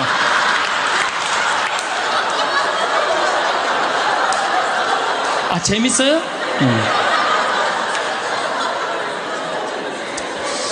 우리가 살면서 유머라는 것은 분위기를 굉장히 부드럽게 만들어줘요. 그래서 여러분들 좀 삶에 여유가 있는 사람, 이런 사람들이 유머를 잘 할 수가 있는 거예요. 그러면 집안 분위기도 좋고 온 집안이 인상을 쓰고 있어봐요. 그거 좋겠어요. 그래서 항상 웃어라. 행복하고 싶으면. 그리고 귀양 100년 사는 거 웃으면서 살면 좋지 않겠어요?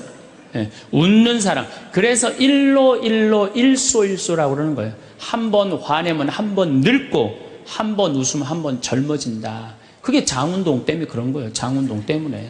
그래서 여러분들 행복하게 살고 싶으면 어떻게 하시면 돼요? 웃으시면 돼요. 자, 맨 마지막으로 제 모든 강의의 결론입니다. 자기한테 잘해줘라. 우리는 너무 자기 자신한테 함부로 대한다. 작년 2월달에 우리 생태마을에 대장암이 걸린 교회 다니는 자매가 하나 왔어요. 우리가 그때 암 환자들이 한 10명 있었는데 마리아, 테레사, 루시아 그러니까 하루는 나한테 오더니 신부님 나도 본명 하나만 달라는 거. 세례명 하나만. 그 이제 그렇게 부르니까 좀 세례명이 부러웠나 봐요. 돈 드는 것도 아니니까 요한나 이거 가지라고 줬어요 내가. 공짜인데 요한나가 됐어. 이 자매가 요한나가 됐는데 우리 생태마을에 작년에 암 환자가 한 10분 정도 있었는데 정말로 서로 마음이 맞는 거예요. 같은 병이 걸려 있으니까 서로 위로가 되고 정말 형제같이. 매일 이 곤드레 밥 먹으러 다니고 꽁만두 먹으러 다니고 막국수 먹으러 다니고 산채 비빔밥 먹으러 다니고 회 먹으러 다니고 또 북한에서 또 그 조개 그거 아주 좋은 거 그것도 수입해다가 그것도 우리끼리 또 해서 먹고 작년에는 정말로 즐겁게 살았어요. 그런데 이 자매가 3월 말이 됐는데 뼈까지 다 전이가 된 거예요. 근데 암 환자가 뼈까지 전이가 되면 누워서 못 자요. 아파서. 앉아서 잔 거지. 다음날 성당 마당에서 날 만났어요. 날 또 꼭 끌어안더니 신부님 나 아무래도 죽을 것 같아요. 그런데 내가 여기 와갖고 3개월 동안 살면서 사는 게 이렇게 즐거운 건지 처음 알았대요.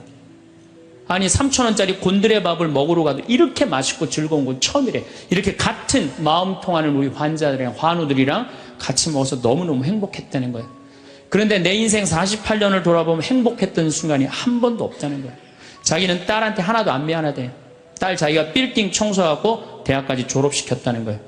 남편한테도 하나도 안 미안하대. 자기 3개월 동안 와 있는 동안 한 번도 안 와봤다는 거예요.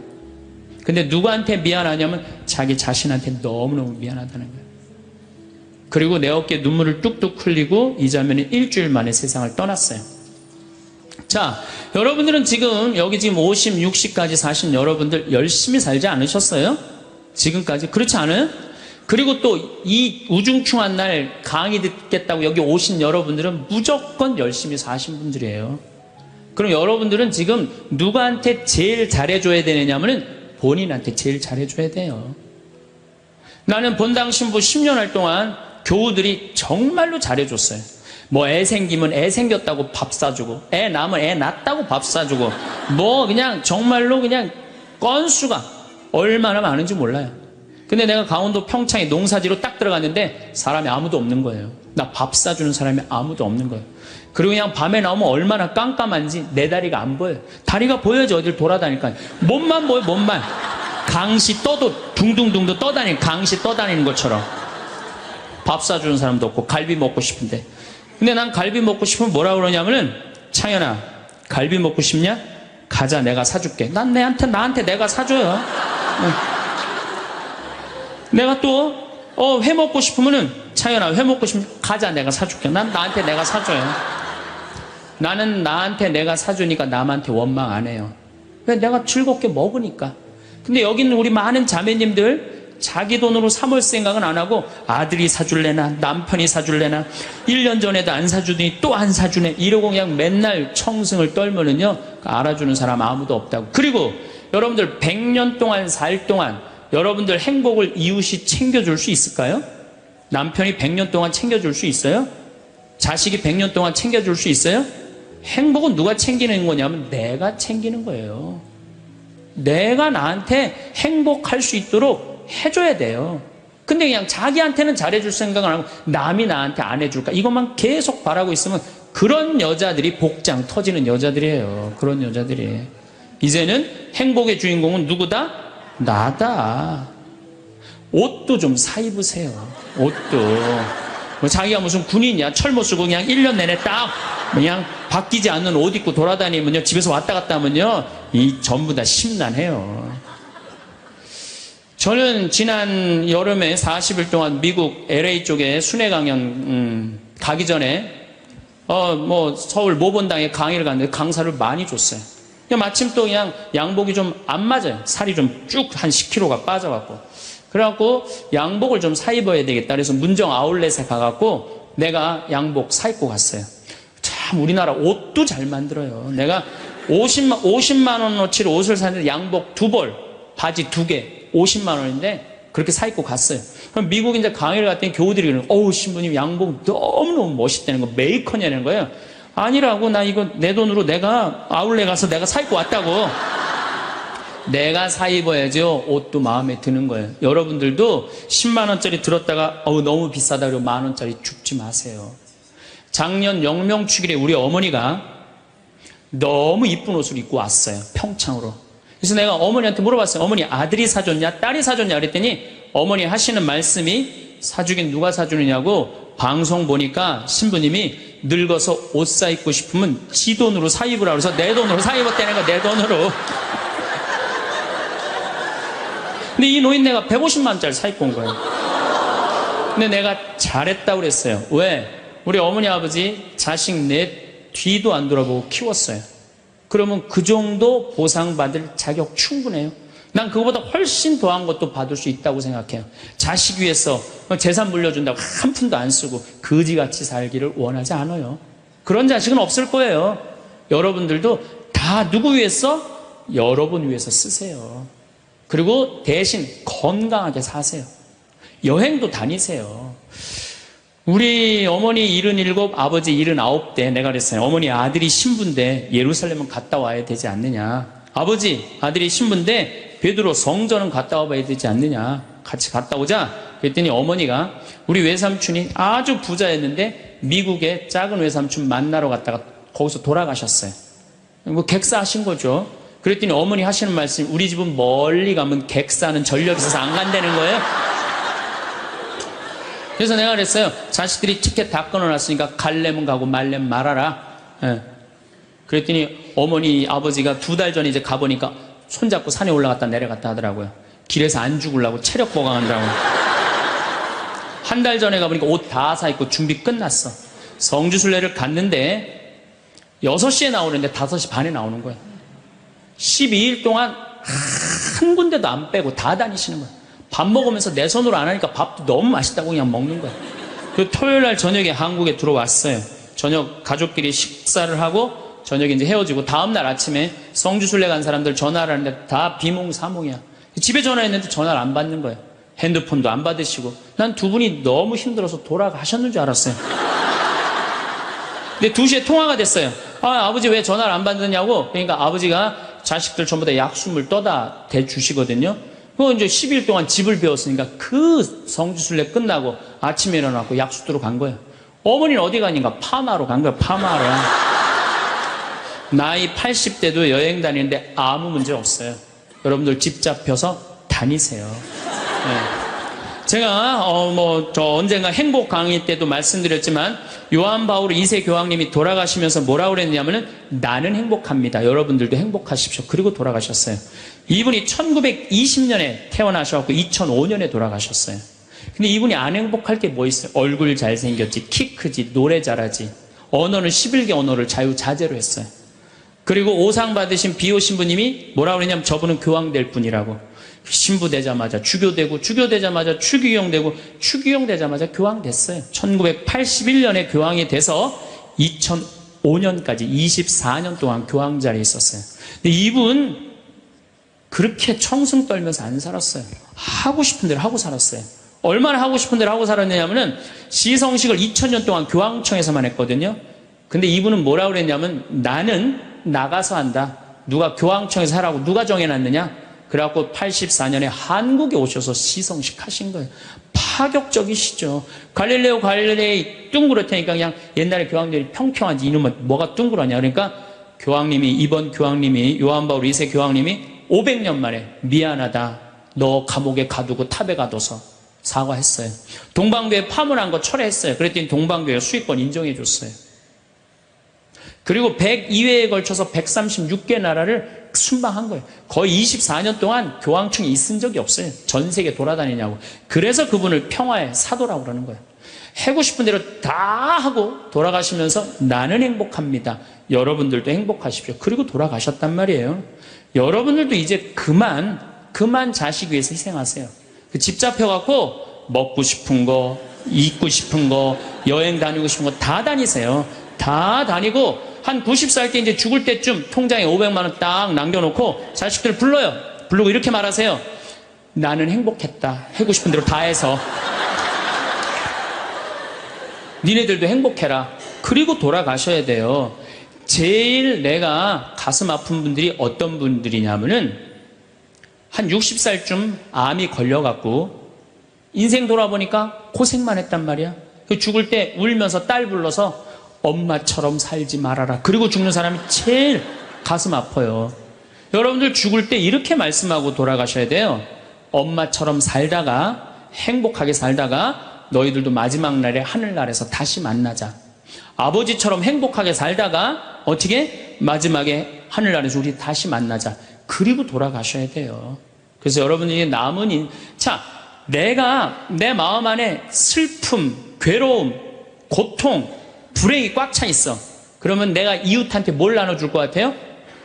슬픔, 짜증, 원망 이것만 나눠주게 돼 있어요. 근데 내 안에 기쁨이 흘러 넘쳐. 그냥 평화가 너무 흘러 넘쳐. 감사가 흘러 넘쳐. 행복이 흘러 넘쳐. 그런 분들은 이웃한테 뭘 줄 것 같아요? 기쁨, 평화, 그 다음에 구원까지 줄 수 있어요. 그래서 여러분들 돌아가시는 날, 하느님한테 돌아가시는 날 하느님 정말로 이 세상에 와서 정말 감사합니다. 이렇게 당신 믿고 살아와서 나는 이 세상을 너무너무 행복하게 살았습니다. 그리고 돌아가실 때 꼴까닥 돌아가시라 이거예요.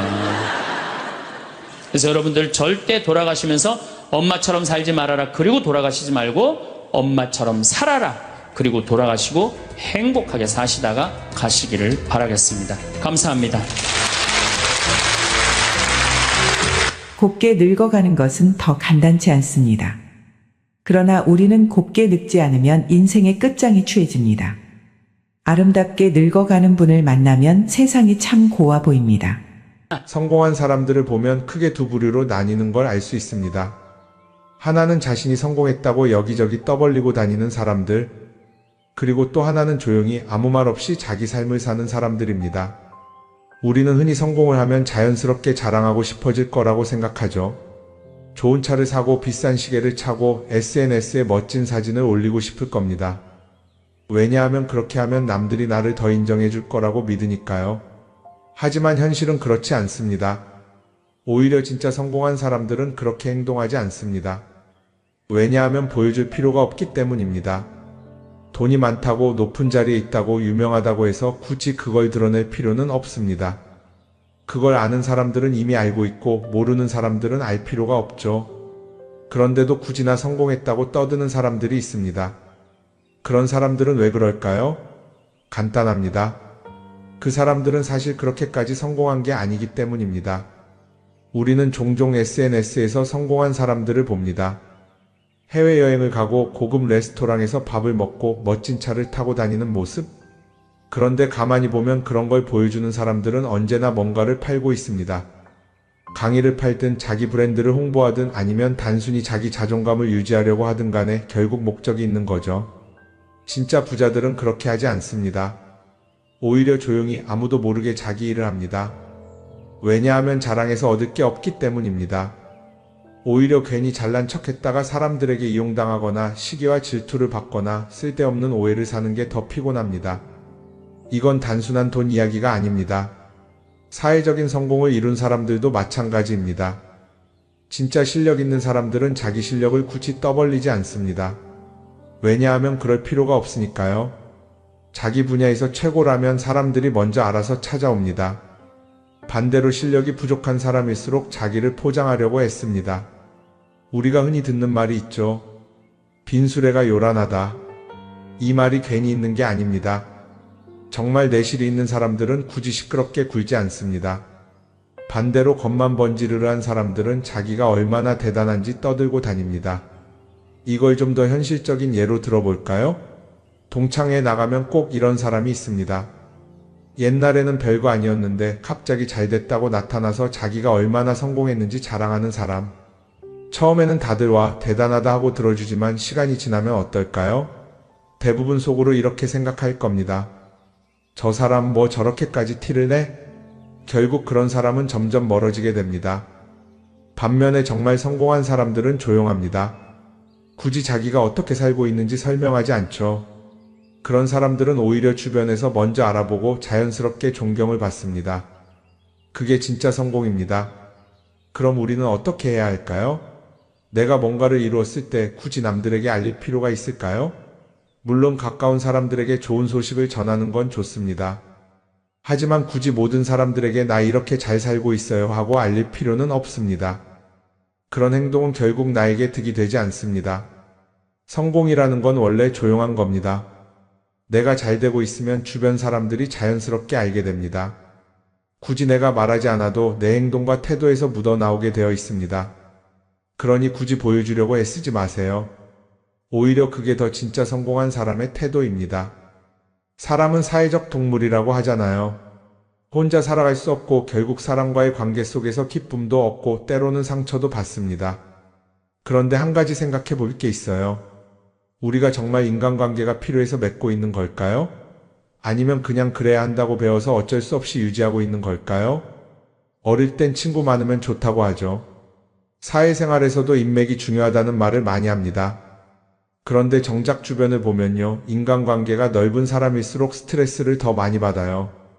전화벨이 울릴 때마다 이번엔 또 무슨 부탁일까 싶고 단체 채팅방에서 메시지가 올 때마다 이걸 또 어떻게 대답해야 하나 고민하죠.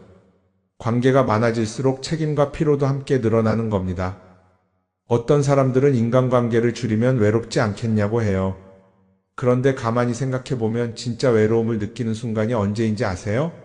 오히려 불필요한 인간관계 속에 있을 때입니다.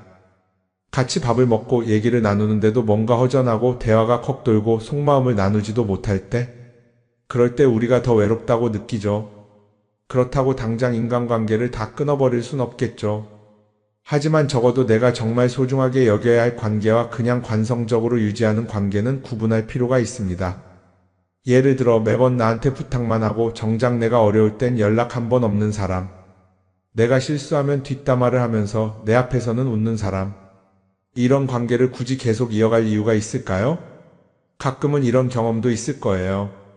우연히 어떤 사람과 친해졌는데 만난 지 얼마 되지도 않았는데 너무 많은 걸 털어놓는 사람들 있죠.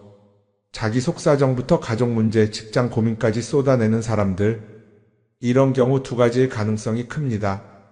하나는 그냥 감정적으로 의존할 사람이 필요해서일 수도 있고 또 하나는 내가 믿을 만한 사람인지 떠보는 걸 수도 있어요. 어떤 경우든 이런 관계는 오래가기 어렵습니다. 사실 친밀함이라는 건 시간이 필요한 법이에요. 적당한 거리를 두고 천천히 서로를 알아가야 하는데 초반부터 급격하게 가까워진 관계는 쉽게 무너지는 경우가 많습니다. 처음엔 친하다고 생각했는데 어느 순간 사소한 일로 틀어지고 결국 남보다 못한 사이가 되는 거죠. 그러면 인간관계를 어떻게 해야 할까요? 답은 간단합니다. 억지로 맺지 말고 굳이 유지하려고도 하지 않는 거예요. 내가 편한 관계라면 자연스럽게 이어질 것이고 그렇지 않다면 서서히 멀어질 겁니다. 그리고 그걸 억지로 붙잡지 않아도 괜찮습니다. 관계를 유지하는데 에너지를 쓰기보다는 정말 소중한 관계에 집중하는 게 더 낫지 않을까요? 어떤 사람은 내가 인간관계를 줄이면 나중에 나 혼자 남는 거 아니냐 걱정하기도 해요. 그런데 생각해보면요, 진짜 나를 위하는 사람은 많지 않아요. 인간관계를 줄인다고 해서 완전히 혼자가 되는 게 아닙니다.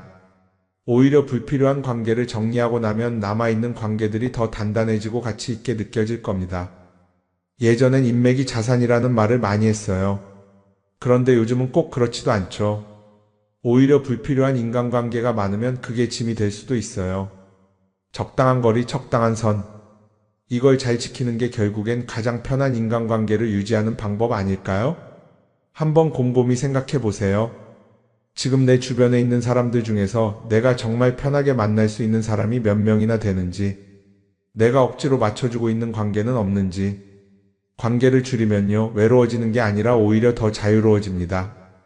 그리고 자유로워진 만큼 내 인생에서 정말 중요한 것에 집중할 수 있게 됩니다. 인간관계 너무 많은 걸 신경 쓰다 보면 정작 중요한 걸 놓칠 수 있어요. 그러니까 이제는 한 번쯤 정리해보는 것도 나쁘지 않을 겁니다. 사람들이 돈을 많이 벌고 싶어 하는 이유가 뭘까요? 단순히 돈이 많으면 좋으니까? 물론 그것도 있겠지만 사실 돈을 원하는 진짜 이유는 더 나은 삶을 살기 위해서겠죠. 그런데 문제는 돈을 많이 번다고 해서 반드시 삶이 나아지는 건 아니라는 겁니다. 오히려 더 많이 벌수록 더 많이 쓰게 되는 경우가 많아요. 가끔 이런 생각해 본 적 없으세요? 예전에는 돈이 지금보다 훨씬 적었는데 이상하게 그때가 더 여유로웠던 것 같다. 왜 그럴까요? 사실 우리가 원하는 건 돈 그 자체가 아니라 돈을 통해 얻을 수 있는 자유인데 돈을 벌면 벌수록 그 자유를 잃어버리는 경우가 많아요. 더 좋은 차, 더 좋은 집, 더 좋은 옷을 사면서 점점 더 많은 돈이 필요해지고 결국엔 돈을 벌기 위해 또다시 일해야 하는 악순환에 빠지게 되는 거죠. 한번 생각해 봅시다. 우리가 정말 필요해서 뭔가를 사는 경우가 얼마나 될까요? 필요해서라기보다는 남들이 가지고 있으니까, 없어 보이기 싫으니까, 혹은 그냥 기분 전환을 위해서 소비하는 경우가 훨씬 많아요. 그리고 그런 소비를 할 때마다 스스로 이렇게 합리화를 하죠. 이 정도는 나를 위한 투자야. 그런데 가만히 보면 그 소비가 진짜 나를 위한 소비인지 아니면 그냥 사회가 만든 기준에 끌려가고 있는 건지 헷갈릴 때가 많습니다. 예를 들어 예전에는 스마트폰 하나면 충분했는데 이제는 스마트워치도 있어야 하고 무선 이어폰도 필요하고 태블릿도 있어야 할 것 같고 하나를 사면 또 다른 무언가가 필요해지는 시기예요. 사실 이건 우리가 그렇게 만들어진 겁니다. 광고도 그렇고 SNS도 그렇고 자꾸 우리에게 이렇게 말하죠. 이걸 사야 더 행복해질 수 있어요. 그런데 정작 그걸 사고 나면 어때요? 처음 며칠은 좋죠. 그런데 시간이 지나면 또 다른 걸 사고 싶어져요. 왜냐하면 물건이 우리를 오래 행복하게 만들어주지는 않거든요. 특히 요즘은 SNS가 이런 소비 심리를 더 부추기는 것 같아요. 예전에는 친구들끼리 만나서 나 새로 샀어 하고 자랑하는 게 전부였는데 이제는 SNS에 올리면서 전 세계 사람들에게 보여주잖아요. 그러다 보니까 남들도 다 뭔가를 사서 올리고 나도 따라해야 할 것 같은 기분이 드는 거예요. 그런데 중요한 건 그 사람들도 사실은 나와 똑같은 기분이라는 겁니다. 내가 남을 부러워하는 만큼 나도 누군가에게 부러움을 사려고 애쓰고 있는 거죠. 결국 끝없는 비교와 소비 속에서 진짜 중요한 걸 놓치게 되는 겁니다. 한번 이렇게 생각해보면 어떨까요? 만약 내가 지금부터 딱 1년 동안 불필요한 소비를 하지 않는다면 내 삶이 어떻게 변할까? 아마 처음에는 답답할 수도 있어요. 사고 싶었던 걸 참아야 하니까. 그런데 그걸 몇 번 참고 나면 어느 순간 깨닫게 될 겁니다. 내가 굳이 이걸 안 사도 괜찮네? 그렇게 불필요한 소비가 줄어들면 자연스럽게 돈이 쌓이겠죠. 그런데 돈이 쌓이는 것보다 더 중요한 게 있어요. 바로 마음의 여유가 생긴다는 겁니다. 돈을 쓰지 않는다고 해서 불행해지는 게 아니라 오히려 소비로부터 자유로워지면서 진짜 행복을 찾을 수 있어요. 물론 이걸 실천하는 게 쉽지는 않겠죠. 우리 주변에는 소비를 부추기는 것들이 너무 많으니까요. 하지만 적어도 이런 건 해볼 수 있습니다. 뭔가를 사고 싶을 때 한 번만 스스로에게 물어보는 거예요. 이게 정말 나한테 필요한 걸까? 아니면 그냥 순간적인 욕심일까? 만약 그 질문을 던졌을 때 5초 안에 당연히 필요하지 라는 답이 나오지 않는다면 사실 그건 없어도 되는 물건일 가능성이 큽니다. 정말 필요한 건 고민할 필요도 없이 바로 떠오르거든요. 그러니까 이제는 한 번쯤 생각해 봐야 할 것 같아요. 나는 지금 내가 원하는 삶을 살고 있는 걸까? 아니면 남들이 만든 기준에 맞추기 위해 내 시간을 팔고 있는 걸까? 소비를 줄인다는 건 단순히 돈을 아끼는 게 아닙니다. 그건 결국 내 삶의 선택권을 되찾는 일이거든요. 돈을 많이 버는 것도 중요하지만 더 중요한 건 그 돈을 어떻게 쓰느냐입니다. 그리고 때로는 아무것도 사지 않는 게 최고의 선택일 수도 있어요.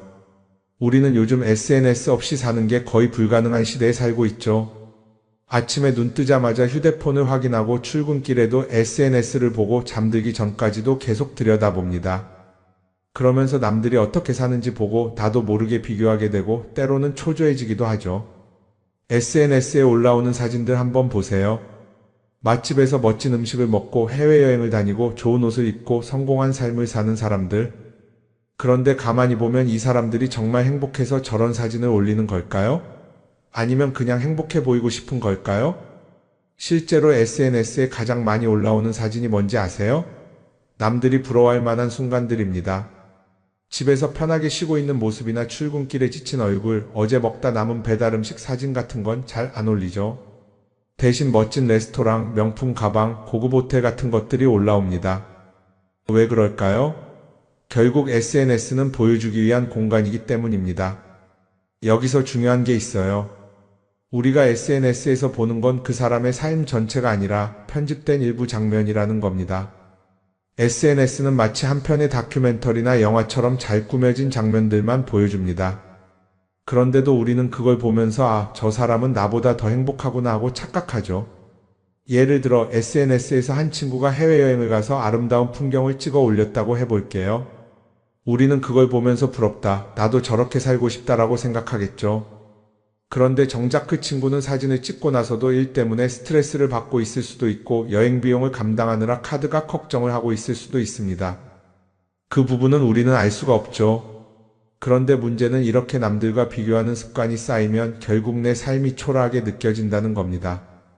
원래는 그냥 조용히 살아도 괜찮았는데 SNS를 보고 나면 나만 뒤처지는 것 같고 뭔가를 더 해야 할 것 같고 괜히 불안해지죠. SNS는 기본적으로 사람들의 비교 심리를 자극합니다. 남들이 가진 걸 나도 갖고 싶게 만들고 남들이 하는 걸 나도 해야 할 것 같은 기분이 들게 만들죠. 그러다 보니 필요하지도 않은 걸 사게 되고 무리해서라도 화려한 곳에 가게 되고 남들에게 보여주기 위해 사는 삶을 살게 됩니다. 그럼 어떻게 해야 할까요? 사실 정답은 간단합니다. SNS에서 보이는 것들을 곧이곧대로 믿지 않는 것입니다. 그리고 더 중요한 건 남과 비교하는 걸 멈추는 것이에요. 어떤 사람이 비싼 차를 타고 다닌다고 해서 그 사람이 꼭 행복한 건 아닙니다. 좋은 차를 타고 다니지만 밤마다 사업 걱정에 잠 못 이루는 사람도 많아요. 반대로 대중교통을 이용하지만 마음 편하게 사는 사람도 있죠. 결국 행복은 보이는 것이 아니라 느끼는 것입니다.